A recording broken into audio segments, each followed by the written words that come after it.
I'd like to talk to you today about Southwest tribes and how you can distinguish the different baskets. So you have something like this, which is a Tota Odom, which used to be called the Papago, and these Native Americans would use primarily Yucca. And so it's very important to be able to distinguish Yucca. If you look at it, there's kind of a serration in the Yucca, and we'll show you a close-up so you can kind of get that idea. Because if it's Pima, or if it's Chemehuevi, or if it's Apache, they're going to use willow, but in the Tota Odom, it is the part that you see, which is the weft part, is going to be Yucca. And also around the top and around the black part is what we call devil's claw, which is this. You'll notice it's got these very sharp little things on the ends because these would be to get into animals and stuff, and it could be moved around.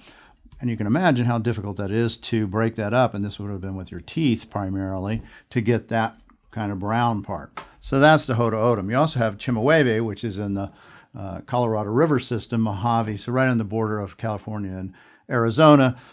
So here again, devil's claw, willow, those are the primary components of that. Very clean look, right? Very clean stitches. And the way the stitch goes also would tell you differently from Apache. It goes to the right versus the left for the Apache. And then you have something a little more unusual, which is back to the Tota Odom, but they use, instead of using yucca, this is horsehair. And these are extremely fine, beautiful baskets, and can be quite valuable depending on the pattern and how tight they are.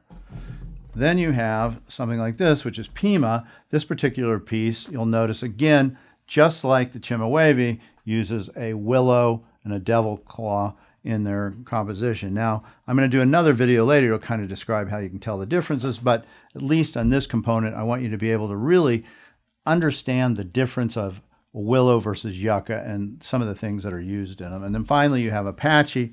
You have this red, we call that a polychrome, and that is yucca.